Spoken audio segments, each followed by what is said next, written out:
see. Hi, everybody. Hello, welcome to the live. Can y'all hear us? Let us know in the chat if you can hear us. Hi, Flapper. Hi, Belong to HG. Hi, Ivy, House of Bark. How are you? Can y'all hear us okay? Thank you, Carol, for the super chat. Oh, that's very sweet for your mod team. Oh, thank you. Romeo's going to eat well for the week. If you don't know, I have an 18-year-old cat, HG, named Romeo. Oh, I see. Right. I was going to ask where for our Romeo. So yes. He's waiting for his kitty treats, is he? That's okay. Right. That's right. Good old pussycat. Hi, Mary. Nice to see you. Can y'all hear us? Let us know. Lucky Star, don't worry. I will behave myself. Okay. If not, HD will punish you, I'm sure. Okay. So first of all, thank y'all for being here. Thank you for joining this live.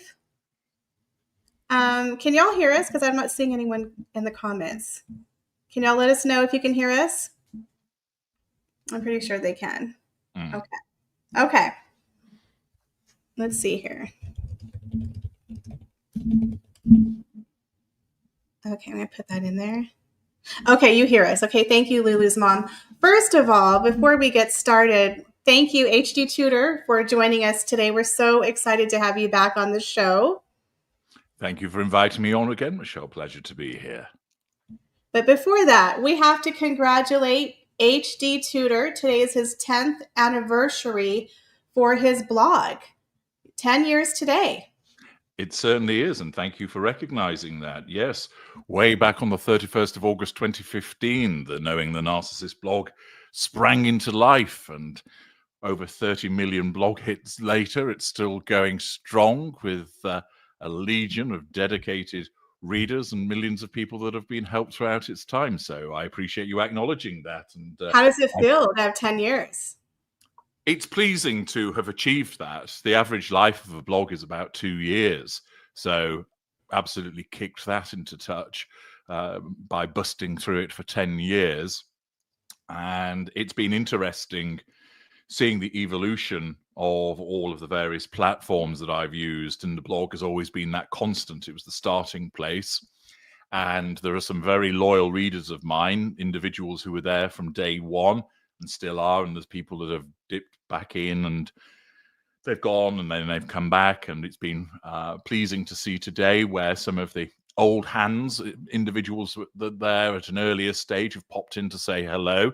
So that's rather good. And yeah, there's a whole host of names I could mention, but I decided against doing so to avoid missing individuals out. But it's been interesting, as I commented in what I wrote on the blog, there's a whole host of Hoover triggers, as all of these names of people who've commented and contributed to the blog over the years have popped through my head. So it's a rich and varied experience. And of course, at the heart of it is enabling people to know the narcissist, providing them with an understanding of the way that the narcissist functions and thinks, a lot of the time with naturally the way I see the world, but also framing it from the perspective of the other different types of narcissists.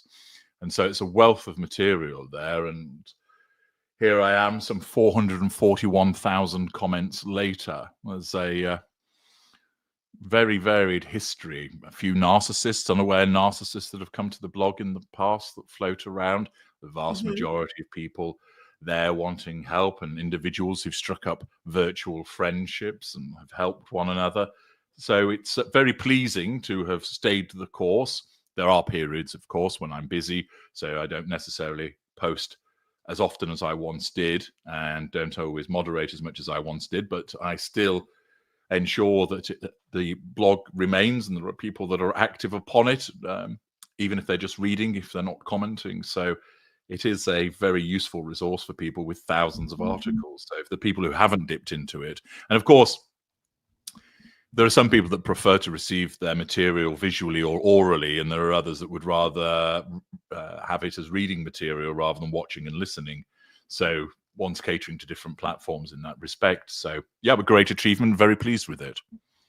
Right. I mean, you have such a wealth of information here. So everyone go check out HD Tudor's website. It is NARC, NARCSIST site.com. He has a wealth of free information in the Knowledge Vault. Today's the 10th anniversary. You also can check out his books that he has available, his packages, as well as the detectors. I myself took his empath detector, and it was very fascinating. So if you want to find out if you're an empath, go ahead and take the empath detector, or if you know someone you think might be a narc, you can check out the narc detector. But it's very, very well done, very, very interesting to find out things about yourself that you may or may not know. I found it very interesting. And there's also consultations. So you've had over 1 million people on your blog. That's great. Yeah, there's been 30 million blog hits, and naturally there are many people that come back again and again and again. So there are these periods of time when people might be on it for quite some time as they utilize the resource, and then they move on. Sometimes they come back. There's some people perhaps who just come back to read. Some people may not come back. But given the number of blog hits that there have been, is clearly several million people that have been helped by the material over the years. That's great. So you're basically doing a public service by helping us defeat the narcissist. But today, we're going to talk about the other part of you, which is the psychopath. Yes. So it's interesting because when you tell people psychopath, they immediately think, okay, Jason from Friday the 13th wielding an axe, and he's running around, slaughtering people. That's like the first idolation that comes into people's mind about the psychopath, but that's not true about the psychopath. So what is a basic definition of a psychopath? If you can enlighten us with that. Well, what you have is the term psychopath, which has obviously entered into popular lexicon. And when you're talking about, there is no such medical diagnosis as a psychopath. So you wouldn't get a medical practitioner utilizing it in the assessment of an individual. They would talk about antisocial personality disorder. And in a sense, psychopathy is along the branch of antisocial personality disorder. When I talk about what it is, naturally, as you've just alluded to, people have this image of the knife wielding, chainsaw wielding, impulsive, crazy dude that chases people. And of course, that's what's been concocted in books and films and television. And a lot of the time, the psychopath is nothing like that.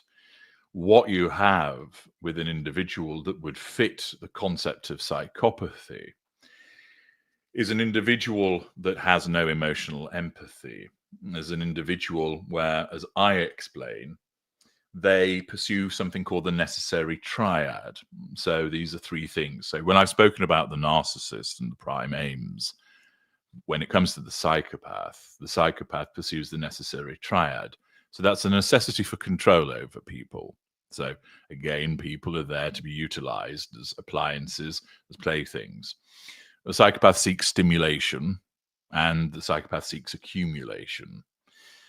And as I've written about and spoken about, for example, with accumulation, this means it's never enough. So it might be accumulating money or power or people or sexual conquests or Star Wars figures.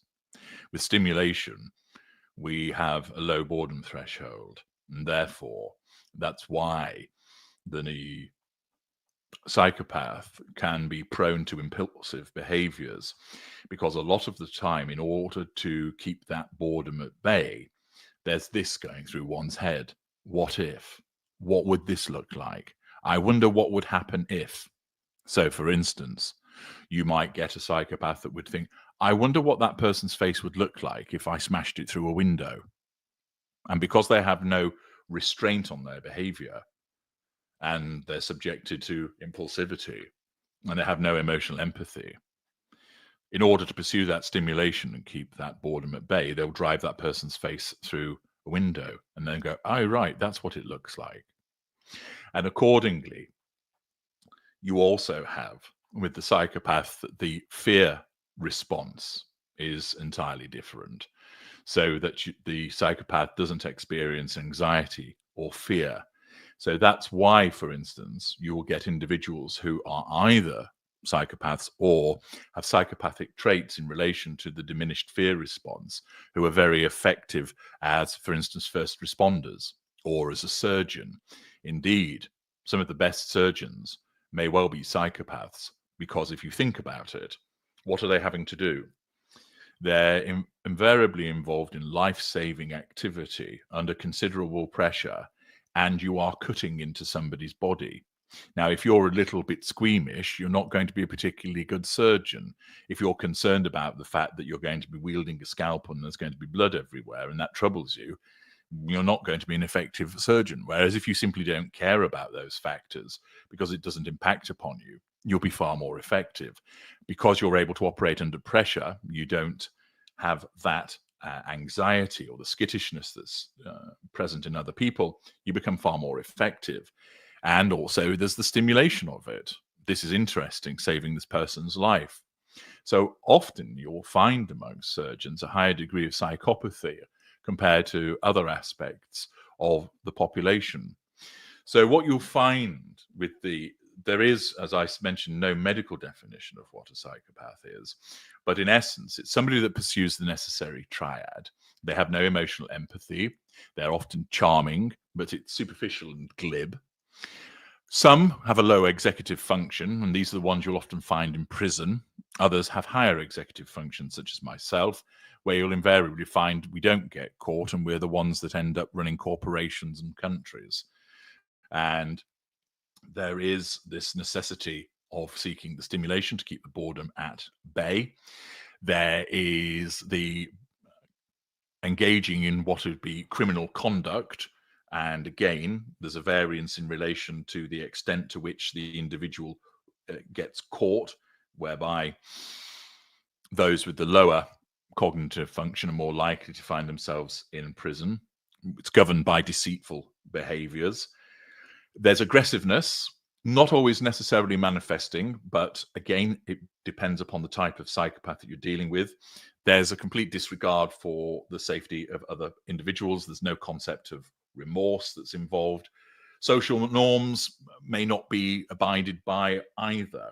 So what television, etc., has done is taken somebody that goes around killing people and does so in a rather gory way, and that attracts the label psychopath. But that is just perhaps one version, and there are psychopaths that will behave that way. There are individuals who are serial killers who've engaged in who would fit the classification of a psychopathic individual.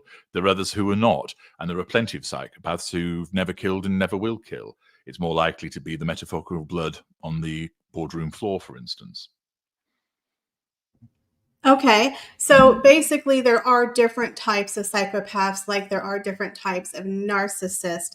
Now, I know that you had mentioned previously that you have a legacy that you're building, and this is why you're doing it, not necessarily to help people, but to build a legacy and to correct the misconceptions and the wrong information about narcissists. So now you're adding psychopathy to that as well. You're planning to add a little bit more to your legacy, because I feel like there isn't enough work on I guess, psychopaths or psychopathy. So you're saying that there's not an actual medical diagnosis. What do they refer to someone who's they don't call them a psychopath? Like what is the new term or the medical term? They will state that the individual will have antisocial personality disorder. That's the DSM-5 definition of the behaviors which sail closest to psychopath. But there are distinctions between the two. So as I've explained in separate work, that in effect psychopathy is sort of along the branch of the antisocial personality behaviors that exist. But if you were to ask a clinician, they would say, yeah, they understand the concept of psychopathy. But if they were asked to make a diagnosis, they would never diagnose somebody as a psychopath, because they don't use that. The reason why I continue to use the term is because it's got familiarity for people, and keep saying antisocial personality disorder. Is that like a sociopath? Is that a sociopath? I'm sorry, is that like a sociopath? Because I feel they use that term a lot. You get into another distinction when it comes in relation to sociopaths. So again, similarly, sociopathy is not something that would be given a medical diagnosis. However, a simple, and it is the case that even amongst those that are in practice, often use psychopath and sociopath interchangeably. So if you were to ask them to provide you with the definition of it, they may well struggle in that regard. A simple way to look at it is that basically a psychopath runs cold and a sociopath is more likely to run hot.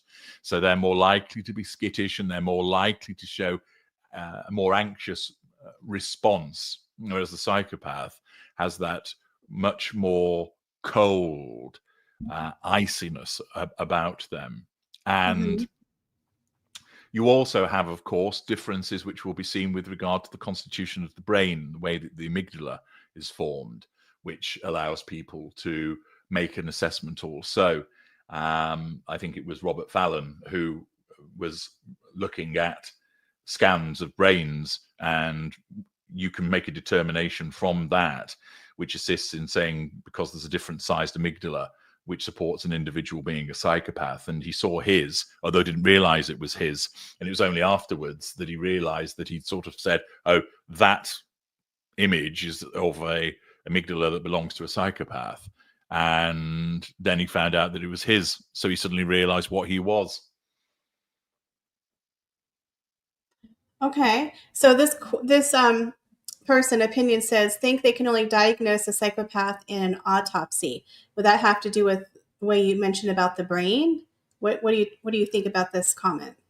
Well, I think what they're driving at is what I've just been mentioning, that again, a clinician isn't going to use the diagnosis of psychopath. It's just a familiar term that's used. You can diagnose someone with antisocial personality disorder, which is what a clinician would do. And you could also have that affirmed by taking scans of the brain to look at the size of the amygdala, because that is a factor that's taken into account as well in making the determination. When you were diagnosed, did they do that to you, or did they just base it on your personality? It's based upon my personality and the behaviors that I'd engaged in. Okay. So you have mentioned that you are actually a hybrid. You are part psychopath and part narcissist. You've always also mentioned that you identify more with your psychopath side than your narcissist side. So the fact that you are a narcissist and a psychopath, is that kind of like a double whammy for you? Because not only do you have the inner monster of the narcissist, but you also have the boredom problem of the psychopath. So is it harder for you to control, or does one take more control than the other? I lean more towards being a psychopath, but naturally I have narcissism in amongst that, and it is the case. You'll either have individuals who are pure psychopaths, so they don't need fuel, okay? Then you'll have pure narcissists who then don't have the psychopathic aspect, and then you'll have the hybrid, which is the narcissistic psychopath. And so all psychopaths will have some degree of narcissistic traits and fairly strong, but they may not cross the barrier to be a narcissist. And for instance, they wouldn't need fuel in the way that a narcissist would. I need fuel, but my fuel needs are not as great as a full-blown pure narcissist. So I can spend much longer away from people, which rather pleases me, because as I've explained before, I don't tend to like people. I have rather a withering view of them. And it isn't a difficult issue in respect of control, because this is what I am and this is how I've always behaved. And because of my higher executive function, that has meant that I don't do the stupid things that some psychopaths would do. So, for instance, whilst I might consider taking action against somebody, I weigh it up in terms of what are the collateral consequences of that occurring. We'll find an alternative way. There'll be instances where I'll engage in behaviors which other people naturally will not go anywhere near.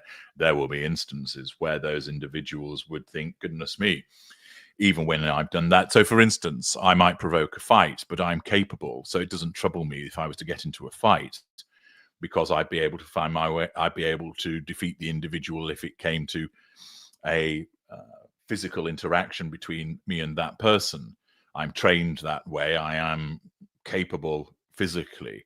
So provoking a fight isn't a problem because I know I'm going to succeed. And in the event, for instance, if I was outnumbered, then, as I've explained in recent writings where the psychopath defends, you look to take out the ringleader and maybe, his wingman, and the other ones then shrink away like shriveled up balls. So I have control over my behavior. I wouldn't say that I've got complete control because it's always there. So the ennui that exists, that's always hovering like a dark shadow around oneself, I'm always seeking ways to get rid of it. And many people would think, well, that must be tiresome, that must be exhausting. No, it's not. That's who I am. That's the way that I function.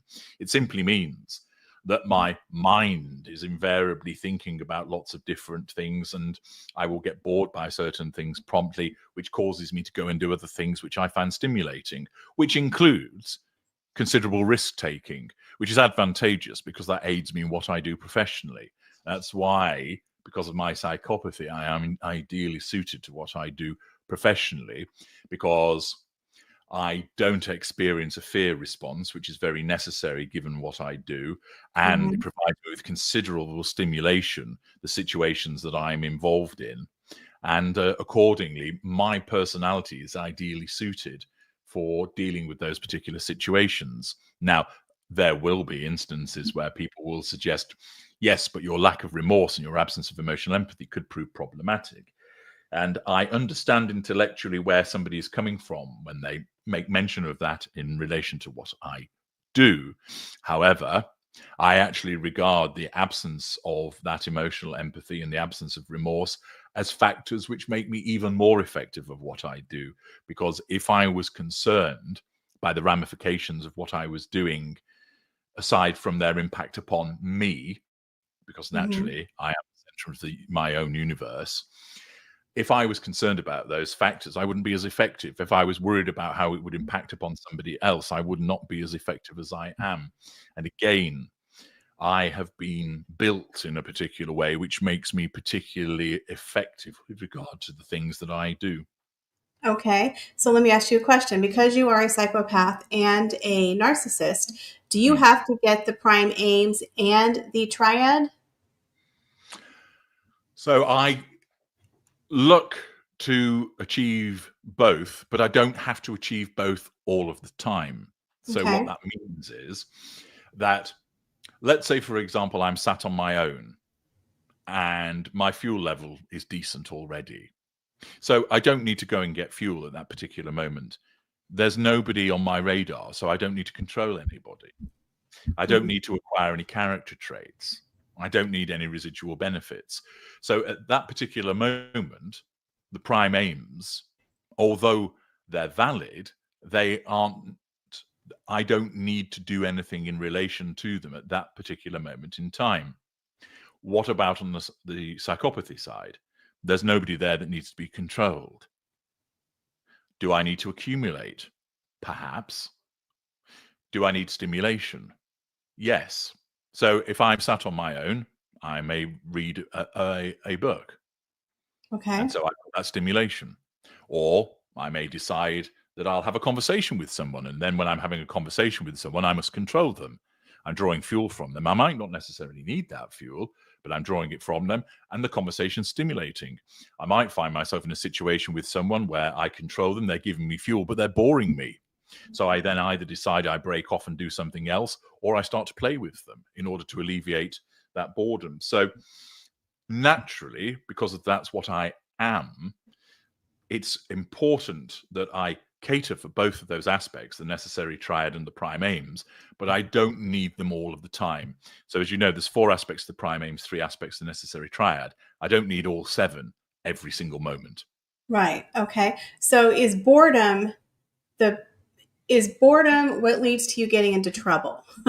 Is that kind of like your kryptonite? Like if you get really bored and let's say you have really low fuel levels, is that where the danger lurks and the impulsivity comes in and the little devil on your shoulder is like, HG, just do it. Just do it. Do you fight yourself in the urges and the monster when you have low fuel and you're bored out of your mind? Is that when things happen? Well, I think it's important to draw a distinction between a Okay. scenario of low fuel and Okay. the boredom. So if we focus on the boredom aspect, Okay. because that's linked to the psychopathy. So there is this aspect when dealing with things whereby I have this thought as we're going through my head as to, I wonder what this person would look like if I upset them. Or Mhm. I wonder what, and particularly, I have a fascination with fire. So Yeah. that's something that has been throughout my life, whereby what will that building look like when it's on fire? Fire is beautiful. It's a fascinating thing, and the way to control it and the way to create fires. And so again, I would have that desire to burn, and that was linked to the impulsiveness of wanting to create a conflagration. And one gives into it because it's like a siren's call. So particularly when I was younger, I was running around setting many things on fire because that was a wielding of my power. It stimulated me to do that. It relieved the boredom. It's Mhm. like having it really is like having an itch and then alleviating the itch by Right. releasing it. So for some, it would be, as I've mentioned, it may be getting in a fight. It might be, for instance, having particularly kinky sex. It might be, for instance, getting hold of somebody and choking them and then seeing how long it takes before they lose consciousness. It might be taking a particular interest in the leaders of Prussia historically. There's lots of different things. It depends, of course, on the link to the level of executive function and intelligence. So a stupid psychopath isn't particularly going to be bothered about the leaders of Prussia. He's going to be looking for those cheap thrills, which is getting in a fight in order to alleviate that boredom. Going and burgling somebody's house because in effect it was almost like something to do. So you get that sort of lower grade behavior with it in terms of the impulsivity. And that's Mhm. not to say, of course, that somebody who's an habitual burglar is necessarily a psychopath. Most burglars aren't. They're generally normal people that have no Mhm. due regard for the rights and properties of other people. But there is that desire to give into it, to make that boredom go away because of all of the aspects. Gaining fuel for me is really easy. And as I mentioned earlier, Michelle, I don't have huge fuel needs in the way that pure narcissists do. I have a lot of friends, I have intimate partners, there's family, I have connections with what I do through work. I have the connections, of course, what I do through helping people in what Yes. I call Your blog. YouTube and your blog. Mhm. Exactly, all of that. So fuel's never an issue for me. I'm It's the I'm boredom. it flows readily. The boredom is the issue for me. But I would That think because you're so busy that you wouldn't be bored. Well, that's the point, that I ensure that I'm busy. So, for example, I like to get a tan, okay, but I can't just sit there and do nothing for 7 hours in the sunshine. It would drive me nuts.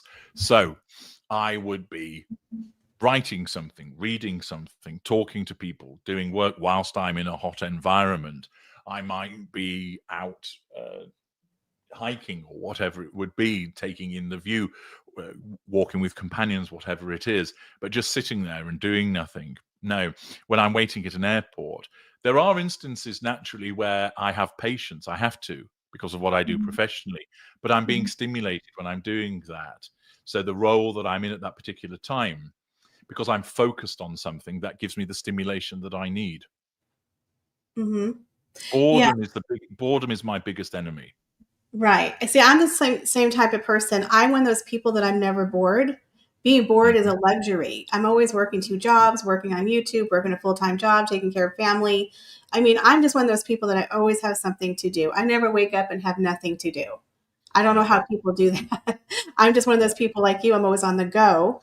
So Mhm. that's kind of how you are, and you're very physical. So you do a lot of sports that exert Mhm. you physically. So that obviously helps with your stimulation by going out and cycling for 5 miles a day. That helps you with the adrenaline and with the boredom.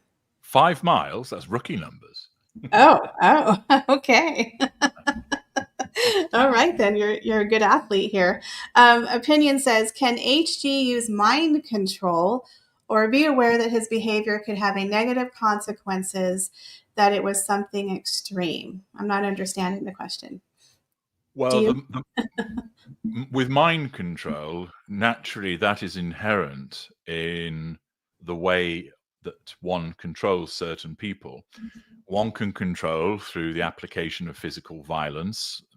Many people are not equipped to deal with it. I think it was Anthony Burgess that wrote in A Clockwork Orange that if you can guarantee the middle class protection from physical violence, they'll more or less give you anything that you want. They don't grow up with it. They're not equipped to deal with it. So the utilization of physical violence is one method of control. Then you get into the area of controlling an individual's mind, which can be utilized through inducement, so that you understand what it is that they want. And you offer that on the basis of them doing something for you. So in effect, bribery. You get to understand what that person's desires are, what their weaknesses are, so they can be exploited. So there is mind control in much of what is done by way of a manipulation, because it's about understanding the way that a person ticks, what their wants and desires and their vulnerabilities and their weaknesses are, and thus exploiting them. Was the question, my behavior could have negative consequences, that it was something extreme? Again, I'm not quite sure what my behavior does have negative consequences for other people, but that's their lookout. Okay. That's And by the the nature way, of entangling with me in certain instances. that's right. And by the way, I hope I did use fire on our thumbnail just for you, because I know you like fire. So Thank you I very did much. try to incorporate that for you. Okay. Lucky Star says, has HG done a series on Koberger? I'm assuming this is Brian Koberger. Yes. Yes, I analysed him and provided an overview as to what he is. I also provided an analysis of when one of the victim's sisters, I think it was the Gonzalez lady, spoke out and basically berated him and insulted him, and explained the impact it would have upon him. I also have spoken about the impact of his incarceration and the fact that he's received some teasing and ribbing from other inmates. So yeah, I've got several videos. You just go on my channel, knowing the narcissist HG Tudor the Ultra, punch in Koberger's name, and you'll find 3 or 4 videos about him. So yeah. Okay, so here's another. Now I have a question for you. Is Koberger an incel? He seems like someone who wouldn't do good with ladies, and that's why you think he might have led to murder. I don't know whether he's an involuntary celibate. I do gain the impression that he had difficulties in relation to his interactions with the opposite sex, and that was part of why he did what he did, because that threatened his need for control, and he sought to accumulate women as part of his behaviors. Whether he fits the definition of an incel or whether he subscribed to that, I don't know. Okay. Laura Cox says, congratulations on your 10-year blog anniversary, HG. Have you ever encountered another psychopath who dropped the mask to destabilize you, not realizing what you are? If so, how did you react? Hello, Laura the Explorer. Thank you very much for the congratulations. Pleased that you're listening in, as I expected you would be. Has another psychopath dropped the mask to destabilize me? No. I have had involvements with other psychopaths, but they've maintained the mask. Oh, okay. But you knew they were a psychopath.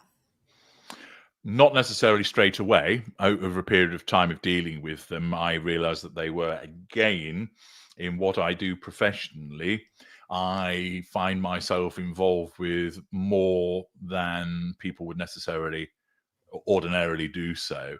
And so I anticipate that I will come across them, and indeed I do.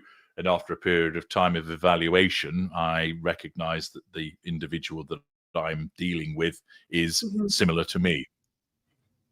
Have you ever wanted to date a psychopath? No. No.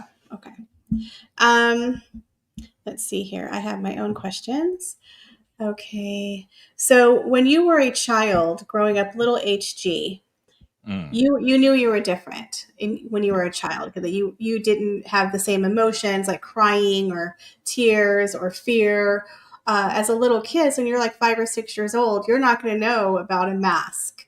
Did your parents pick up on the fact that you behave differently than other children at that age? Yes. So in those early stages, as I've mentioned before, that my siblings used to refer to me as the little alien because Mhm. my responses were different. They were not as emotion based as they were. And I operated at first in a very emotionless way, which naturally came to the attention of my parents, and my mother, being a pure narcissist, naturally regarded this as a deficiency on my part. And that meant that I became subjected to more abusive behaviors from her because I did not fit with the image that she had for me as her son. And as part of that treatment towards me, which naturally threatened my need for control, as I now understand, I didn't Mhm. realize that when I was a young boy. I Mhm. now understand that. That meant that it was prudent for me to then copy the way that my siblings behaved so that then I wouldn't attract the attention of my mother. So I would start with the smiling and the greater sort of, make my attempt at looking happy and elated or troubled, etc., so that I would fit in. So I learned from mainly my siblings to begin with, and then visitors to the house and other people, and also my father, because he wasn't a narcissist. He would, in some instances, look to sort of encourage me to. I remember that he would talk about it in terms of it's okay to express yourself. He didn't realize that that was missing. He thought I was suppressing it. Okay, so you always talk about that that psychopaths are born, but Mm. narcissists are made. So you became a narcissist due to the abuse of your mother, who did not understand why you were behaving the way that you were behaving. In effect, yes, I was subjected to that lack of control environment combined with the genetic predisposition, which resulted in me having a requirement for validation to seek fuel, etc. Okay. So when as a child, like you said, your dad kind of encouraged you to say HD, you could be happy, you can be sad, you can have emotion. When did you realize, okay, I need to start pretending and being like other people? Do you consciously remember when as a child that you realized that you were different and that you started to create the mask by mimicking other people's emotions? And I don't remember necessarily a precise day when it had occurred. Hmm. I've explained before that with many of my memories, they're not necessarily linear. So it's a little bit like how you remember if you go to a fair and there's that Hmm. machine that promises you some kind of stuffed toy and you stick your money in, and then you have the grabber that comes down from above. And Hmm. it's a little bit like that with my memories, that they're often isolated and in darkness, and it's like a grabber coming down and taking it out of the void, out of the darkness to recall. So they're often quite fractured. So I don't recall a specific moment in time and say, oh, I was suddenly 6 years old and that's when I knew that I was utilizing the mask. All I recall is that from a young age, I understood that it was appropriate to copy people because that was an effective way of getting people to do what I wanted. That's particularly what I remember, is wanting people to do what I wanted. Power, Not to control. fit in, not to fit in. It was power. It was power that I wanted. But remember, when you're a small boy, you are Yeah, physically inferior to an adult. So right. therefore, in order to gain that power, you have to fit in. You have to make them think that you're like them. You mentioned that as a young child, you were a very good kid and you were a very good student because your Mm. mother was very firm. Yes. Uh, and so you learned quickly the consequences. However, you also started to watch your mother and realize that your mother was probably different in public, like she had a facade. So, did Yeah. you learn the skills of how to be a narcissist from your mother? Well, I didn't learn the skills of how to be a narcissist from my mother. They became part of what I was because I was created as a narcissist. What Hmm. I did was, in terms of manipulations, I learned many of them from her, because I saw the way that people kowtowed to her. And also my uncle, he was also a narcissist, and therefore I looked at the way that people dealt with them, and I thought, I want that. I want people to scurry around tugging their forelock and bending their knees and kissing their hands and, you know, bending at the elbow for them, these compliant individuals. I want people to do that, because I recognize that when somebody did something and I made them do it, it made me feel powerful. It made me feel good. How did you get people to do what you wanted to do? Was it through the use of charm? Was it through the use of fear? How did you Oh, there's manipulate? lots of different ways, and I mean, I've written about it as a child. Sometimes it would be the application of physical violence. So there's an instance where I spoke about one boy that I shoved into the nettles repeatedly in order to hurt him, which gave me a sensation of power over him. In other instances, it would be to stand up for people who were perhaps being bullied because I was tall for my age, and because I did a lot of sport, etc., and because I didn't have that fear factor. So if somebody punched me in the face, yes, it hurt, but it didn't stop me because I was frightened. I would keep going. And that's often what would enable me to be victorious over individuals, because I would have that incessant ability to keep going. So even when I could taste blood in my mouth or my eye was closing from being hit, I would keep going and going and going, and they would be the one that would back down. So sometimes I got involved in quite a lot of fights when I was younger. In some instances, it was the application of fire that would cause people to do what was required. And in other instances, it was doing them a favor. I came from a well-off background, so I had access to money, so I could use that in certain instances. Simple things, for instance, going to the shop and buying sweets for everybody. That would get them on side, because kids like sweets, they like candy.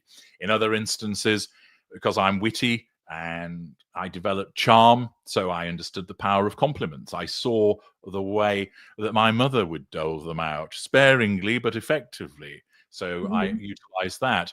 And I saw more as time went on that it was advantageous to try and utilize a lot of the time charm and flattery and bribery to get what you want, because that meant there was a reduced risk with regard to people trying to threaten your control by involving the authorities, whether that's a teacher, the police, or somebody's parent, etc.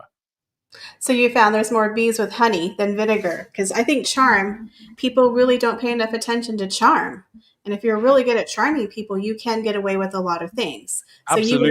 were right. You were a good boy in school and you were charming. So Yes. were you ever caught, like setting fires? Did you ever get caught for your devious behavior?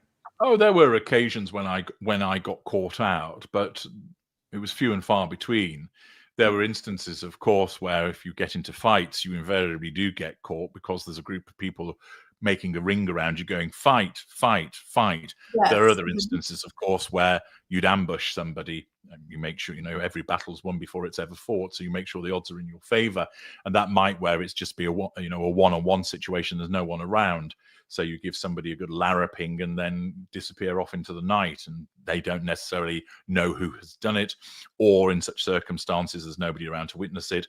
And also, with some of these individuals, they know better than to go and tell tales as well, because then there's a repercussion Right. for them, and one relies upon that also. But as one got older, I recognized that in order to fit in and in order to maintain a facade, it was more effective to rely upon bribery and charm and flattery and wit and the exercise of my intelligence to get what I wanted, and then to develop the subtlety of ensuring that someone was bent to my will by virtue of informing them of what might occur if they didn't do what was required. I don't issue threats. My Mhm. type don't.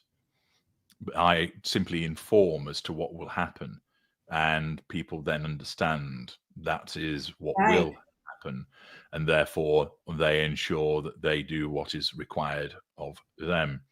There will still sometimes be instances for the application of physical violence. Professionally, that's something that occasionally has to occur. But ultimately, in my day-to-day dealings, I utilize non-physical methods of manipulation, which are linked initially, of course, to the application of benign behaviors through charm, flattery, bribery, etc. Okay.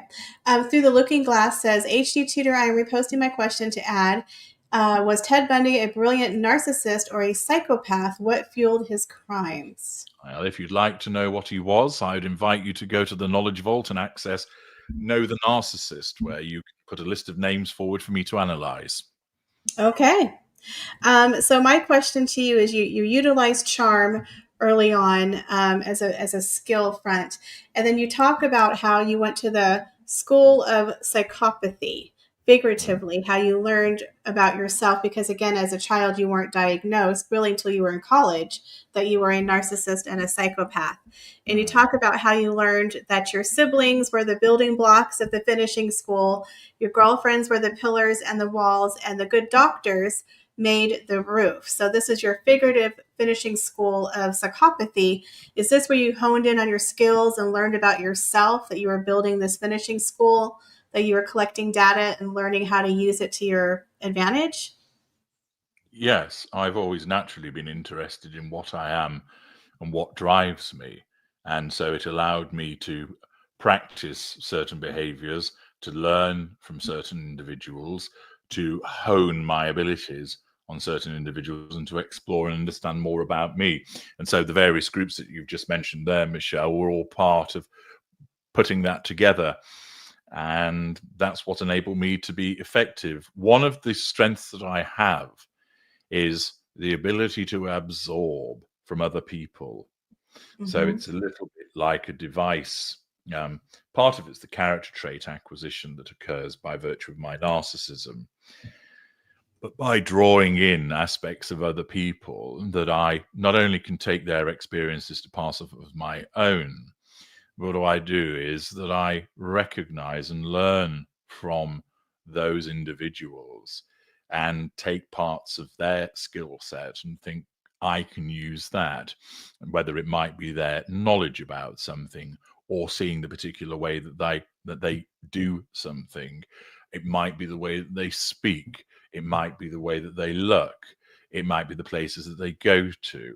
And so I recognize the value in certain individuals that I can, if you will, absorb aspects of them and add it to what I am, which makes me more effective. Okay. Now, you've also mentioned as a psychopath and a narcissist that you don't have attachments, bonds to people, that you consider people appliances. But Yes. do you have the ability to like people? Because people can have a car, right? And they can love their car because they worked for it. It's beautiful. It's shiny. It's got the leather seats. It's everything they wanted. It's a status symbol. Do you have appliances that you like, that you collect because maybe one is more valuable than the other? Not necessarily an IPPS, but maybe just, appliances like your friends you've known for 20 years. Obviously, there has to be something about these people that you value, that you like. Do you form some sort of like possession attachment to appliances? Not necessarily like an emotional. Is there any kind of attachment to your possessions? It is logical to appreciate, for instance, a beautifully created motor vehicle, because Mhm. that's going to perform with a greater degree of reliability than a human being. Okay. So it actually makes more sense to like inanimate objects, in Okay. effect, because they are more likely to perform in the way that they're designed for. What makes human beings interesting is that there are individuals that are wholly predictable, but then there are instances where they are not, which can be stimulating, but can Hmm. also be rather disappointing because they don't do as required and they let you down. I recognize certain human beings who are appliances as assets, that they are of value to me, and Hmm. therefore I am well predisposed towards them.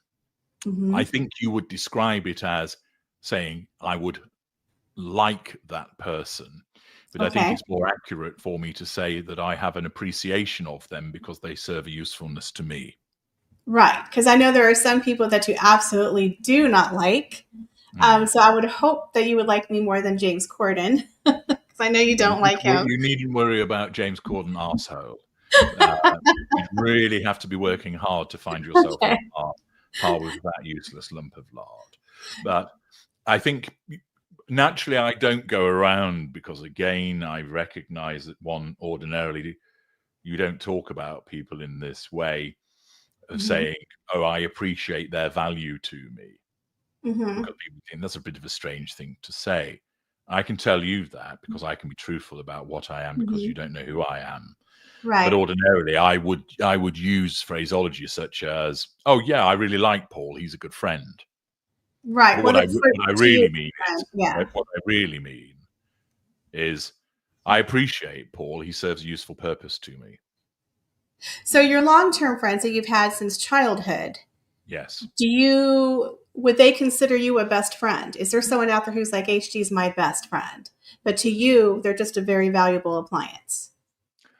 I don't Or, necessarily think that any of them would really. They'd regard me as a good friend, and that they're a long-standing friend, and a mm-hmm. friend whose company they very much enjoy. I don't think that any of them would say that they would consider me their best friend, Okay. because there is that detachment that I have from people. So I Mm. certainly don't regard anybody as a best friend. Okay. And So basically, you have and friends. thinking about it, Mhm. I would suggest that of the different groupings of friends that I have, and I move in these different circles, so I have inner circle friends in different areas of my life. But I think if you were to go and ask them, do you consider HG to be your best friend? I don't think any of them would say he is. Oh, that's interesting. Okay. So when you Mm, are dating a girl, let's say you have a girlfriend and you have a group of friends, do you mhm. tend to spend more time with the girlfriend, not necessarily the friends? Do you just do like events like a couple times a year? You have those groups of friends that you hook up with and go to a concert, or maybe you go to a game. So you say you have friends, but they're more like surface level. There's no like calling someone every day and having deep conversations with Oh, them. That's I don't talk to. I don't have any friends that I would talk to absolutely every single day. Gosh, that Mhm. would be tedious. So there are friends that I would see with regularity, and then I might not see them for months. Then there'll be other friends. You see, I don't stay in one place. So I've got friends, for example, who I know they will go on a Friday night to a bar and they'll get together. If I'm in the area, I'll join them, but I Mhm. might not be there for 3 months at a time because I'm elsewhere. Right, because you travel. And yeah, or I'm traveling professionally. I'm involved in dealing with other people. I've got other events to go to. They are that group. They're all decent individuals, but they don't have the complexities in their life that I have, which I'm pretty certain they wouldn't want to swap, and they're Mhm. perfectly content with that's the way that their lives are. And so, because I have these different worlds that I move in, there is no typical setup for me to say, I would spend lots of time with this girlfriend, and then, I'd spend lots of time with these friends and so forth. It varies because I will see that group of friends, then I will see a different group of friends, then I'll be in a different place, which means it's a different group of friends again, depending on where Mhm. I am in the world. And then that links into what's happening with me intimately. Even when I have an intimate partner that I have lived with, the nature of it is it's not like what I do is 9 to 5, Monday to Friday, pop down the dog and duck for a few jars on a Friday night, then Saturday go for a run in the park. That's part Mhm. of the stimulation that I need, is that my life is not conventional in the slightest. No So routine. there are occasions. It was entertaining because when I was talking, when I was mentioning about the fact that the blog is 10 years old, and I can't remember who it was, but somebody commented about the fact that they recognize there are moments when it goes quiet, and then all of a sudden lots of comments come through, and they think to themselves, HG's probably sat at an airport and he's got a bit of time to do some moderation, or he's being driven somewhere and he's probably trying to write something on his phone whilst he's been bouncing around as he drives through the desert or whatever. And they're not far wrong in that respect. That when, for instance, I'm making my videos, there are times when and you sometimes will be able to tell this because you can hear that it's at different sounds. There'll be more of an echo, less of an echo, that type of thing, that I'm in different places when I'm doing it. So I don't have that regularity of life. And so it's like lots of different pieces at lots of different levels at different depths. It's rather complex. Right, because I know a lot of times I'll email you and it'll say out of office for a week, so I know with you, you're always very busy. My life is very boring, unfortunately. Mary Jules says, HG is my best friend. He just doesn't know it. Exactly. Well, if you want to regard me as your best friend, you're allowed to do so. Well, HG, you're one of my YouTube besties. I've said me and you get along very well, so I think we're going to be YouTube besties. Well, you can put me in that category. If you wish to attach that label to it, Michelle, you're allowed to do so. Thank you. Okay. So I was listening to a video of yours last night that was very fascinating to me, and it has to do with tears. Now, I know you said you're someone who doesn't cry, and when you were a child, your dad or your mother told you, don't do that. So you learned very early on not to cry, but you were very fascinated on the fact that you can make other people cry, and there was different tears that you learned about through different experiences. So you learned that you can cause people to cry, obviously, through pain and hurt, also through pride and happiness. Like your dad, at one moment when you got the news that you made into the college of your choice, that he choked up, and it fascinated you that you made him cry with happiness and pride, and that you one time gave your girlfriend a necklace and she cried because she was happy. And then you had another girlfriend who cried of relief after several weeks of you giving her the silent treatment. So out of all the ways that you can make somebody cry, do you have a favorite? And one is more potent than the others? The favorite is to have somebody cry out of fear. Fear. Okay, that's another one. Okay. Fear. That's pure negative fuel. Okay. So you don't like the pride or happiness. That doesn't give you the cool, nice feeling. Well, it provides me with fuel naturally because I've provoked a response in somebody. But as I've written about in my book, negative fuel is more potent. And the fact is that being able to elicit tears from somebody because sadness provides a degree of entertainment in itself, but fear enables one to wield that power over them. So it's negative fuel. Therefore, as a matter of an equation, it is more potent. And for me, in relation to the imposition of fear, but not whereby it's brutish or rudimentary, there's a finesse to it, whereby the application of a subtle informing or suggestion or a certain behavior that elicits those tears, that is particularly satisfying. So you talked about in your video how you had a girlfriend and you took her out, I think it was her birthday, and you bought her this very expensive necklace that was from Tiffany's. And when she started to cry at first, you were kind of confused, like, I was working really hard to make you happy. Now you're crying.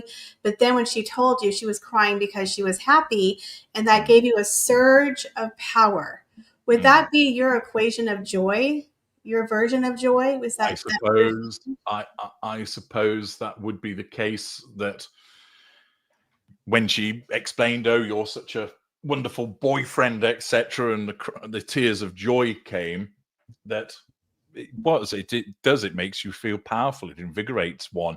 And I suppose it would be a sort of equivalency of what you would talk about as elation or joy. So when your father cried out of pride, yeah, and you realize, okay, that's just for me, because that was a job well done. Yeah. Was that kind of like a happiness for you? Because that's what you would equate to joy, I guess, would be that same kind of power if you. Yeah. For Power me, shift. it's for me, for me, it manifests as power. And that would ultimately be kind of your level of joy, I guess, is what you're saying. Well, I don't call it joy because it's Right. power. And I'm at pains to emphasize that I don't experience happiness or joy. I suppose that I would say, if you wanted me to describe it, I would say it's probably similar to what you might think of as joy, but it isn't for me. It's power. That's what What it does is. power feel like to you? I don't It's a understand rushing what power feels sensation.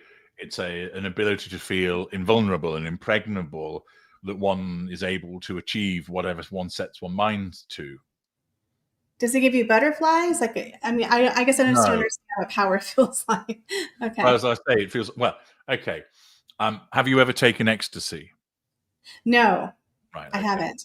Well, people who've taken, those who are listening who might have taken ecstasy, you get a rushing sensation where you feel like you might be about to take off. Like That adrenaline, kind of. No, it's not adrenaline, but Not adrenaline. it's a sensation of that you're going to lift off. It's a Mhm. sensation of that anything is achievable, that you could run that 4-minute mile, that you could scale that building. You feel imbued with this energy that feels like it's going to burst out of you, that's going to radiate out of you. And Is that that's the sensation euphoria? of Is power. that euphoria kind of? Is that what euphoria is? Kind of an excitement? Well, you might call it that. As I say, Okay. I label it power. Okay. Okay. Interesting. Let's see here. Let's see. Okay. So as a psychopath, you don't have emotional empathy, you don't have remorse, but do Mm. you personally have your own moral code that you live by? That you conduct your behavior by?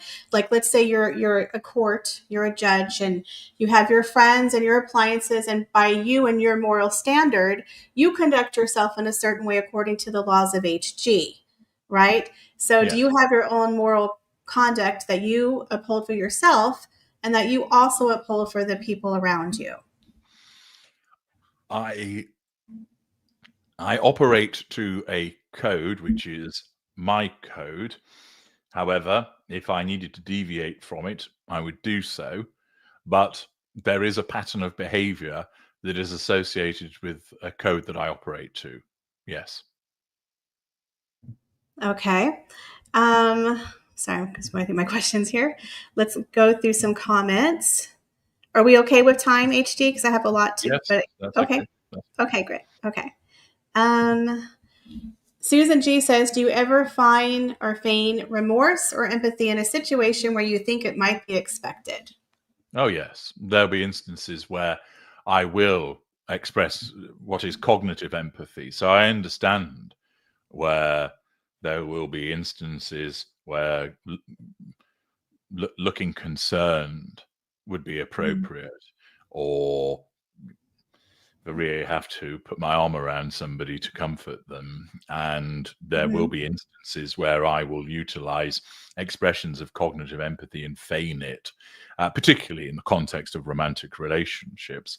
There are Mhm. other instances where actually the absence of it is just what a person needs. They need to be told, you need to sort yourself out here. Mollycoddling and sugarcoating things isn't going to help them. They need the unvarnished truth. And often somebody like me is going to be able to deliver that, and it's precisely what they need. That's often the case. That's very effective in when I consult with people. One thing that I that I never do in consultations is give it the oh dear, you know, that must be awful for you. I mean, that's really terrible. I'll say I understand the situation for you, but I'm Mhm. not there to make cooing and eyeing noises, because I don't want to confuse people by them thinking that I actually truly care about them, and Oh. it gets in the way. So when you're talking about like operating to a code, for instance, Mhm. I operate with a code in respect of my clients, which is Mhm. I'm personable and I'm polite and courteous to them. So Mhm. I'm not horrible, but I'm not going to be there as a shoulder to cry on, because that isn't what you come to me for. There are other people you can go and do that. And I actually actively discourage people from staying in that position, because it means that you're giving part of you to the narcissist. and you're not going to move forward, there comes a time when basically you need to have your face dunked in the ice cold bucket and wake up to what you're dealing with and wake up to what you need to do. Time has gone for the, oh, if only and I wish. Balls to that. It's time for action. It's time to do things. Somebody like me is best placed to give that, because I don't have any emotional empathy, and I have cognitive empathy, but I'm very able to keep that to one side, because there Right. are instances where it is not needed. So when it comes to aiding people in consultations, whilst I am civil and I am polite and I am very effective in the information they get, you are not going to get somebody going, oh, that must be really awful for you. How terrible. No wonder you're so No upset. coddling. I know what to say, and I know how Right. to say it, but I won't do it. I'm more likely to use that in my personal interactions. But it's wholly false. Right. So have you ever had to cut a client off because they were getting too attached? No. No. Okay. No. Well, I have to say you are very pleasant and very professional and very easy to work with, guys. He's very nice. Thank you. You are. You're very pleasant. Okay. So Marissa says, does alcohol or drugs affect the psychopath? Yes, they do. So in the same way that if I drank a lot of alcohol, it would impair my judgment. I enjoy having a drink. I, at present, don't tend to drink that often, actually, now, as a consequence of other commitments. I did last night, for instance. I had guests and was hosting dinner, so some alcohol was consumed, but not. Was it dirt champagne? No, there was no champagne last night. Ah. It wasn't a champagne moment, Ah. and so consequently, it does have an effect. For instance, taking drugs, imbibing alcohol, it has an impact. It may not be the same impact as that affected by other people. So, for instance, when I mentioned about ecstasy earlier on, many people get loved up. It makes them Yes. feel happy and huggy towards people. It didn't. Yes. It just made me want to dance and fuck people. Right. So I remember you told a story in the past how you did some kind of hallucinogens with your Yeah, friends. You did some kind of drugs, and that you had like these very weird hallucinations where you saw like a devil like in the fire. Did that's that right. freak you out? Is it No. the sense of losing control that makes you not really want to do drugs because you like the control? Well, part of it is I don't bother with it because it's ultimately not going to be very good for your health, and health is Mhm. important. Yes. Your mental and physical health is important to be effective. So I enjoy having a drink, but I never get blind drunk because that will affect my control, and control is hugely important to me. Ditto in relation to the use of recreational pharmaceuticals. See, I don't do drugs because I don't like to lose control either. In the Fair past, enough. I tried marijuana, but I hallucinated and it freaked me out. So Right. alcohol is one thing because I get giggly and stupid. I'm a happy drunk. But Yeah. as you get older, you learn to be responsible. But other drugs I've never done, and I obviously I just don't feel the need to do that. I've never been someone who's been interested in altering my mind. But the one time I did, it freaked me out, and I'm like, yeah, I'm not doing that again. Yeah. I think I Yeah. have a little bit of a control mechanism for myself. Lucky Star says, what does HG have to say about the human soul? If you believe in such a thing as a soul, you're entitled to do so, as I frequently explain. We all have differing perspectives about this thing called life. I don't necessarily subscribe to many of these perspectives, but I recognize that people have them. They may not be well founded, to my mind. They don't sit up in terms of logic. I don't believe in the condition of a soul. I understand other people do. If Do they you wish not to do believe in so, that's God? Do you believe in God? I do not, albeit if I deem that it is necessary for me to believe in a God, I will do. But if you were to Okay. ask me what my default position, it is I do not. When you die, that's it. It's game over. You shuffle. That's it. You're worm food. There was a study that happened recently that I Hmm. found fascinating. And of course, I don't have all the facts, but there was a study done, I think in Russia, where they talked about what happens to the human soul or the human when they Mm. pass away. And they traced it to another universe. So my dad Okay. recently passed away in April, and he was a very big fan of space. So I like Yeah. to think that my dad's out there in a different galaxy. That's the way Well, I think about it. if that Yeah, provides you with comfort and you believe that he's in a different galaxy or universe, exploring. then That's right. you are entitled to have that view. It might not stand up in logic or science, but Yes. then so many things don't, and that's why they appeal to people, because it provides them with a Right. coping mechanism. And Yeah. so I've often spoken about how the fact that I would be most pleased if there was an ability to download my consciousness. Yes. Into a So when computer. this as I sit talking to you, I'm in this excellent meat suit, but at one point it'll let me down and I'll die. But Yes. if prior to that I was able to download my consciousness, my brain power, for want of a better description, and put it in another meat suit, Mhm. then that would be fantastic. And then that would be the key to immortality. Right. And we're going to talk about in the future about the paranormal and Mhm. ghost and HD and science and all that fun stuff. Ooh, for Halloween. Yes. Maggie Becker says, how does HD react to the death of a family member or friend? I apologize if this was already covered.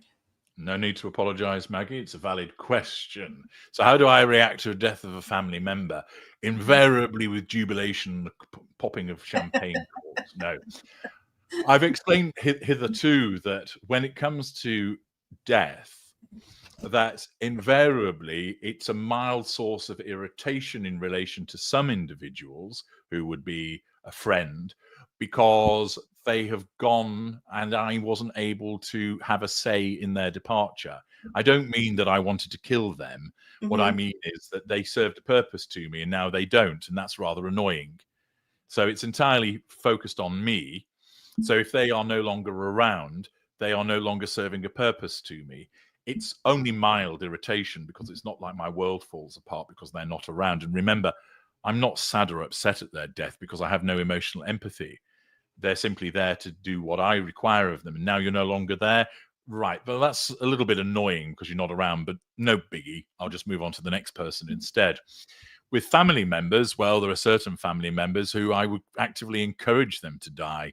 So consequently, if they die, I actually would have a degree of delight in the fact that they're no longer around. It would furnish me with a sense of power and aid my need for control that they are no longer about.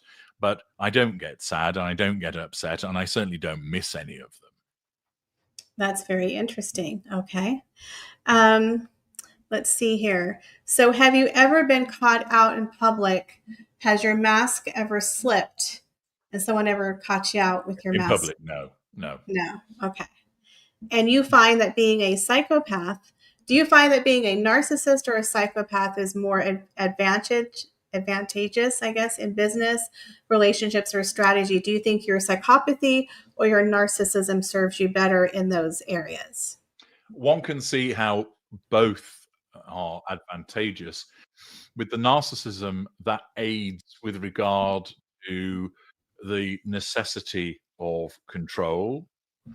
And it also means that eliciting a response from people often is useful because it causes you to strive to achieve.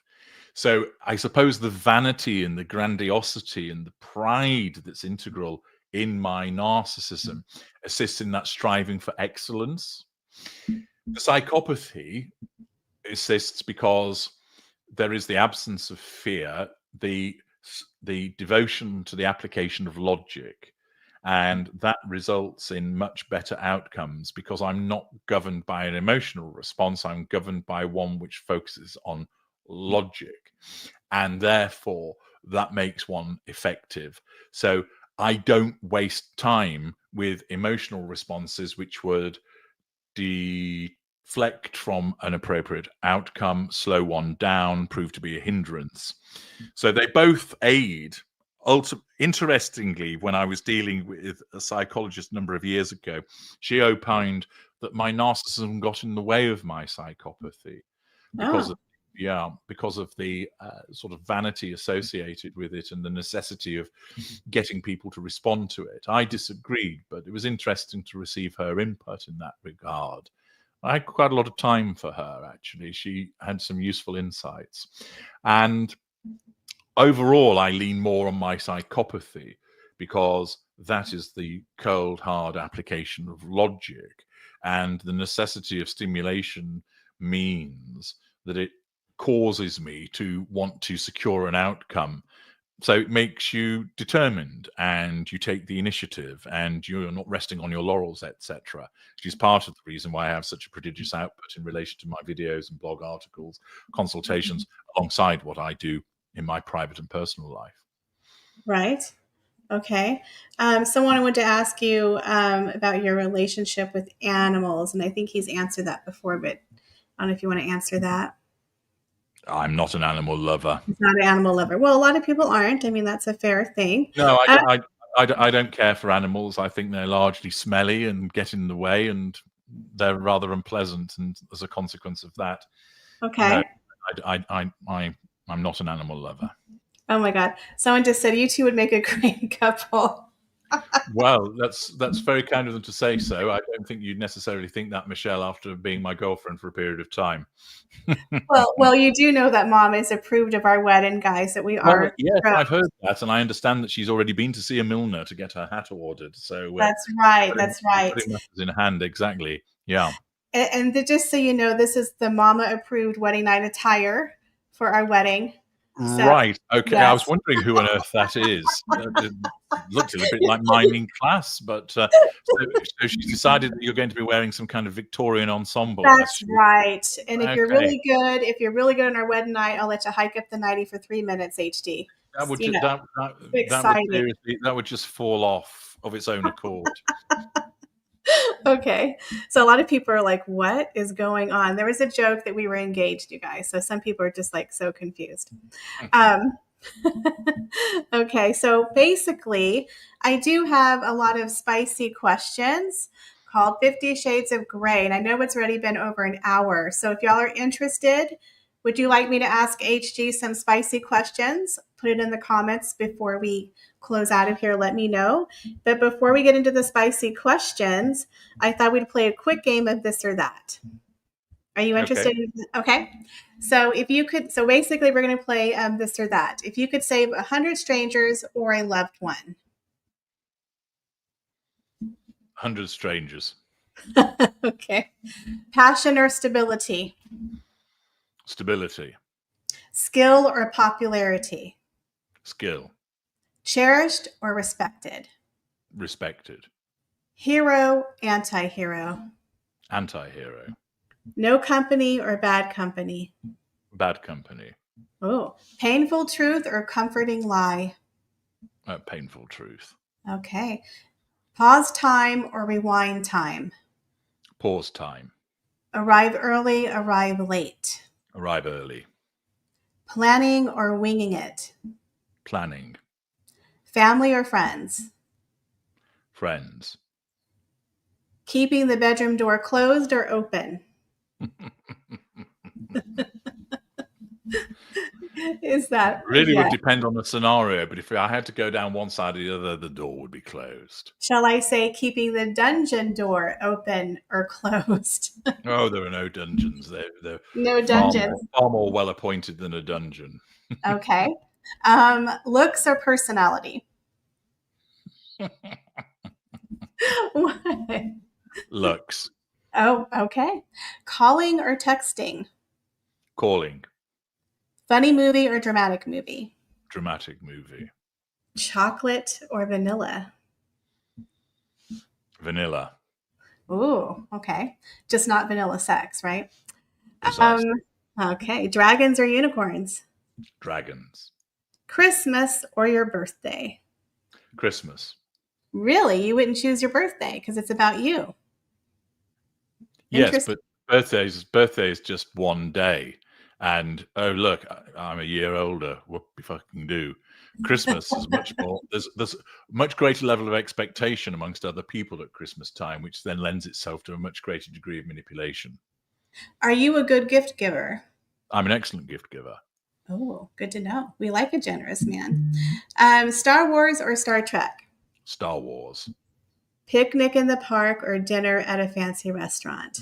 Dinner at a fancy restaurant. I totally knew you would pick that. Giant robot battle or dragon duel? Dragon Duel. Spicy or non-spicy? Spicy. Spicy. Kiss on the first date or no kiss on the first date? Oh, kiss on the first date and the rest. Come on. Oh my goodness. Okay. Mystery or fantasy? Mystery. Historical fiction or science fiction? Historical fiction. Okay. And sunrise or sunset driving? Did you say driving? Yes, I'm sorry. Sunrise or sunset driving? Sunrise driving. Okay. So, are you able to stay for a little bit longer and we can do some 50 Shades of Grey? Yes, I can give you 10, 15 more minutes. Okay. We'll get into it. So basically, you're really good at the art of seduction. I would say you have a PhD in seduction, kind of an old school charm. Where did you learn the art of seduction with ladies? It's Like, did you about start understanding. early? It wasn't about necessarily sitting down and looking at, I don't know, a black and white movie and going, oh, right, yes, that's a, dashing, chivalrous man, or reading some kind of book. It was actually about understanding what people want and giving them that. So part of it, for instance, might be that what would recognize that somebody would respond to being insulted and they get upset, and then you can make up with them.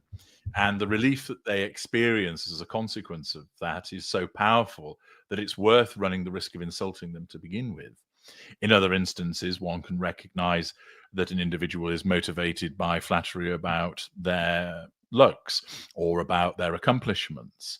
And so it's about understanding the person. There is no set method that one would apply. It's really my ability to understand people and then taking that understanding of people and using it in a romantic stroke, sensual stroke, sexual method.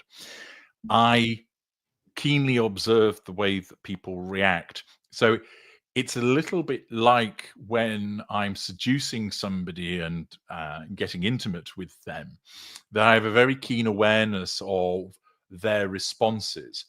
It's like picking a lock. So when you're picking a lock, you're obviously having to work the tumblers within. So you'll turn it so far, but you don't want to go too far because then you might snap the tool that you're using or crook the lock. And so you need to be gauging the response of the person to know, yeah, this is going in the right direction. I can keep going. No, I need to halt there. And now let's move on to something else. And so by having a keen ability to observe the reactions of people, for instance, what's their tone? Where are they looking? Are their pupils dilating? Are they blushing? Are they getting flushed? What noises are they making? Are they being tactile? Are they hanging on every word? Are they mirroring me? All of these different things. It allows one to recognize where to push. And similarly, where you can see that perhaps they're not reacting the way that you would want, you decide, right, that course isn't working. Let's move to another one. So it's not having a set toolkit. It's about understanding what makes that person tick. And people are vastly different in that regard, apart from the fact they all have wants and desires that they need to have to cater to. Okay. So when you're seducing a woman and you're being charming and you're taking her to the expensive dinner and you bought the flowers and you're being very, very gentlemanly, like, when do you introduce the cake? When do you come in and say, by the way, I want to tie you up and suspend you from the rafters? When, like you said, is it just the body language, or do you just gauge after a couple of dates and you just say, by the way, I like to tie people up? Like, how do you bring that into the conversation? Well, I don't start off by saying, do you find it exciting to have several Black Mamba vibrators inserted into your orifices? You don't drop that in over coffee, but rather when you're in bed with somebody, there comes a point where you can push a particular thing. So let's take, for example, one might place one's hands around somebody's throat whilst you're having sex with them and start to lightly choke them. And you can gauge the reaction to that there might be a panicked look from that individual, so you know they're not into it. And if I deem, therefore, that that's not appropriate to go down that route, one would stop. you can see that with some people, it would be the instance of they react to it. So they are into it. So you know that you can move along there. And then you know that there'll be similar acts along that particular branch that you can explore with that individual. In other instances, it might be where you've just enjoyed having sex in a fairly conventional way and you're resting between rounds. And so you're lying there and you engage in some pillow talk. And because they're in a sexual area, you might introduce something where you say, I had a friend who X, and then you gauge the response to see if that's something that gets their interest. You don't bulldoze your way in with it. One, of course, can, because being physically capable, you could easily overpower someone to do that. But that's not fun, because you want to get them to buy into going along with it, even sometimes where they're perhaps a little bit reticent, because one of the most satisfying things is to have somebody who isn't quite sure, but you lure them along the line of getting involved in that particular thing, and they find it all the more rewarding, which means they're flowing with fuel and they've bent to my will. So it's about gauging what they're into. And I've had a lot of sex and I've had a lot of sexual partners, and you also can recognize with certain people that they are more likely to be into certain things than others, and so forth. Because with your psychopathy, one of the things is you like to push boundaries and you like that control. So the kind of the BDSM, kind of a sadist in a way. You're a little bit of a sadist when it comes to the bedroom. With people, you might think, for example, how is it that a man understands that he gets off wearing a giant diaper and having a woman pee on him? Where does that come from? How does he wake up one day and decide, I want to do that? Mm-hmm. And the fact is, I've often explained that the only unnatural sex act is one that you can't perform. If you can do it, it has some degree, and it's not for everybody, but it has a degree of naturalness. And many people will surprise themselves as to what they will actually do. They would think, oh, I would never do that. But in the right circumstances and with the right partner who knows what they're doing, many people will go into areas and realms that hitherto they wouldn't have thought was them. And they'd be like, gosh, I never thought, for instance, that I'd ever have a threesome, or I never thought I would be into being spanked, or I never thought that I would be into being choked, or whatever it might be. And they find that they are.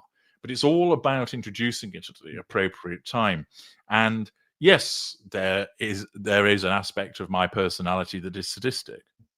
When did you find out that you liked to tie people up, that you liked that in the bedroom? Was it just through fantasy? Were you just drawn to it, or you just tried it one day and you thought, oh, I like that? I don't recall precisely when there was a moment of thinking, oh, this is really good. It was just part of the repertoire. Uh-huh. It came about because naturally that links into control when somebody is bound and they're unable to move. And what's particularly desirable about it is utilizing the anticipation, so that they're bound and they're lying on their back and a pillow inserted under their bottom, and they're splayed there, and they may well be blindfolded as well.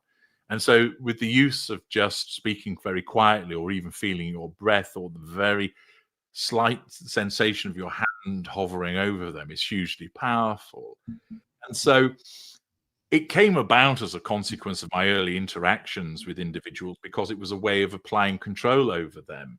And I found that it elicited particularly strong responses, because there's this aspect where that individual is completely vulnerable to you, which means that they have a heightened emotional response to what you do to them. Interesting. Okay. So I have a lot of questions, but I know that we're ready at an hour and a half. So I don't want to take up all of your time. So does anyone have any further questions for HG? Let me know. Okay, let's see this one here. Opinion says, you surely couldn't just do that in the bedroom, given the women could well freak out and also believe they might not be around much longer. I think he talked about that with consent, that he's not forcing this on people. Yeah, that was the whole point of understanding that there might be people, as I mentioned earlier on, who've been initially reticent, but with some charm and let's explore. And as I said, you don't just drop it in over coffee. You put it in the appropriate circumstances, and you will try something, and they might back away from it. So you realize, okay, they're not open to that. But many people, as I've explained, they will be surprised by just what in the right circumstances with the right person. There's a lot of people who I've spoken to who've had very poor experiences in relation to kink activity, and then and it's because they've not engaged in it with someone who knows what they're doing. And so, yeah, an individual would freak out if all of a sudden, I punched them in the back of the head and then they woke up and found themselves tied to my bed. But you're not going about doing it that way. You're getting their buy-in to it. So you like the fact of someone who's willingly going to submit, who offers up submission to your control versus you just taking it. You like the act of submission. Everybody has to submit because that's the nature of needing control. Oh, okay. But I also like it. I like it when they fight. You like it when they fight?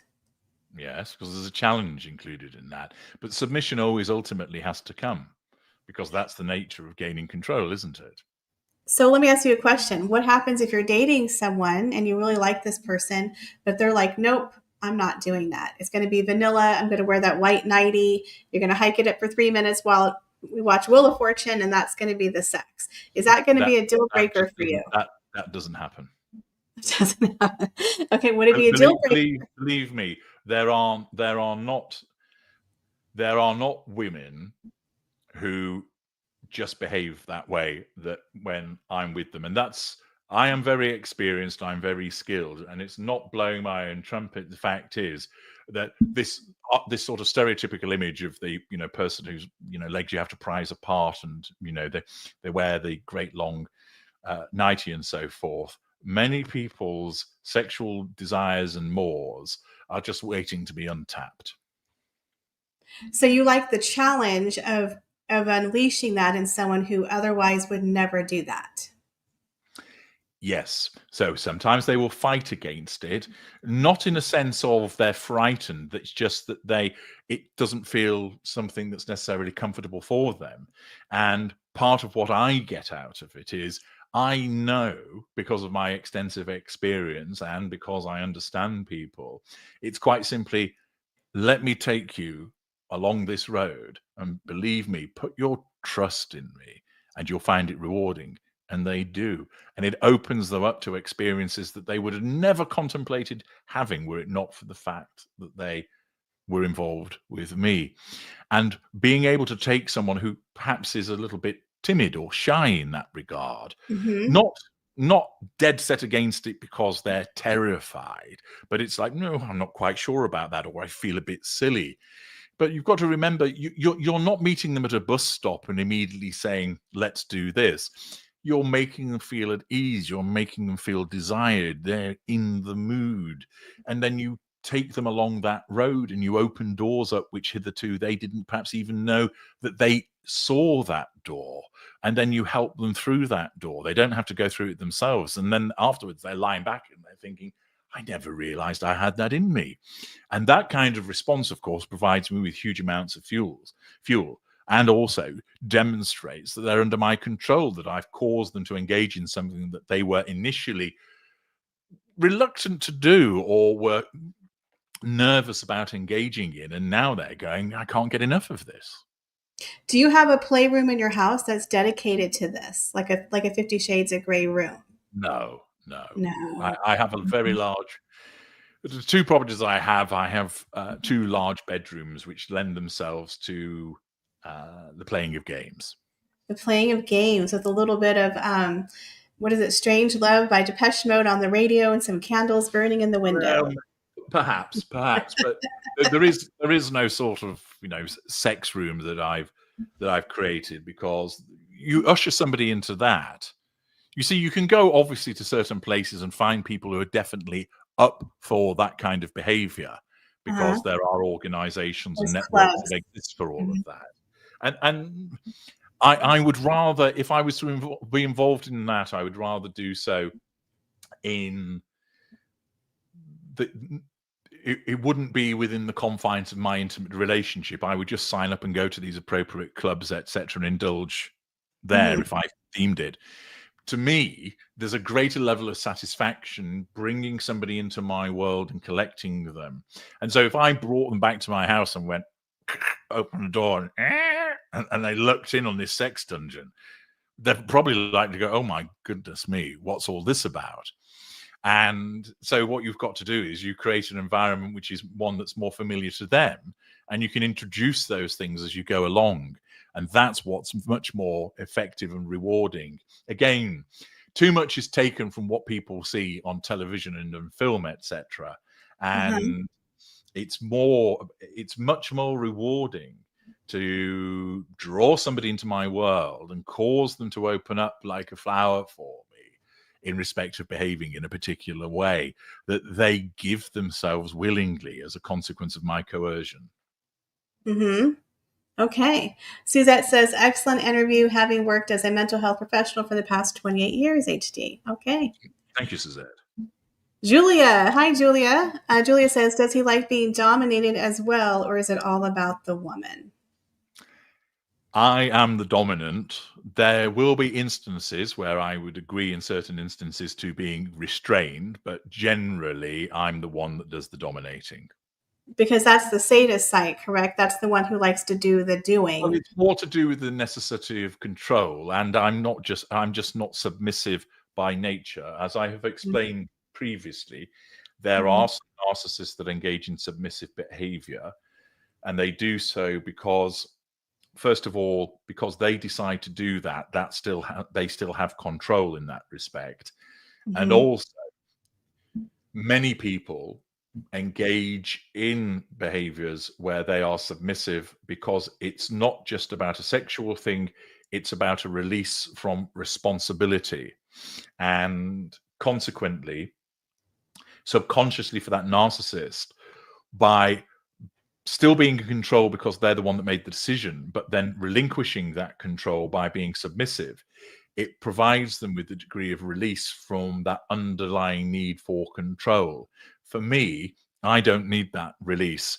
I would rather utilize the issue of where if I'm restrained in order to make that person feel a particular way so they provide me with fuel, and for me to get a residual benefit because it would cause me to, for instance, have a particularly intense orgasm. Is there something that really turns you on in the bedroom? Is it the fact that you have the control over the partner? Is that what really gets you excited? It's control that matters most for me. And that doesn't mean in terms of, there'll be some instances where some people like to be thrown around and flipped like a burger. That works for them. In other instances, it's more about control of that mind, getting them to open up. There's other instances where, in effect, I consume them with my darkness. That doesn't mean that I start, cutting them and things like that. But rather, they feel because I'm capable and because of what I can do, they submission to that sensation of raw power that's in and around them, the sensation of my musculature against them, the lowering of my voice, the what ifs, etc. And the ability to cause someone to react to all of that is particularly satisfying. Lauren Cox says, is there anything you wouldn't do or you really aren't into, HG? Children hold no interest for me. I'm not interested in,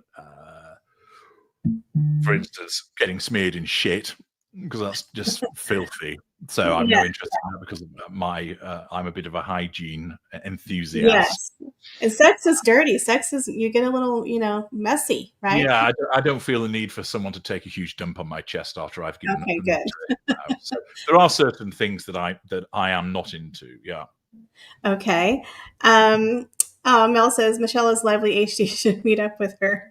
Mel, are you a wedding planner or something? Are you touting for business here? Yeah, I think we're getting married in 10 years, so we'll plan it. Oh, right. Okay. I see. Yeah, well, I did see that Depeche Mode was coming to Austin next month, and I was going to send it to you, but I'm like, well, maybe next time. Yeah. What's that in relation to? Oh, yeah, so Depeche Mode is coming to Austin. and I was going to send it to you. Be like, oh, we I know should meet it. that they have a film of their live concerts coming out.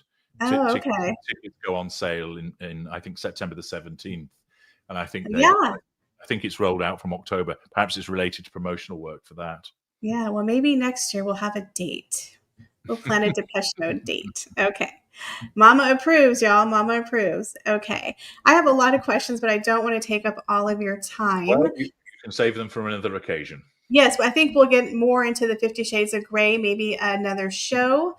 But I just wanted to thank HD Tudor for stopping by the channel. You guys go over and check out his YouTube channel. He has a wealth of information.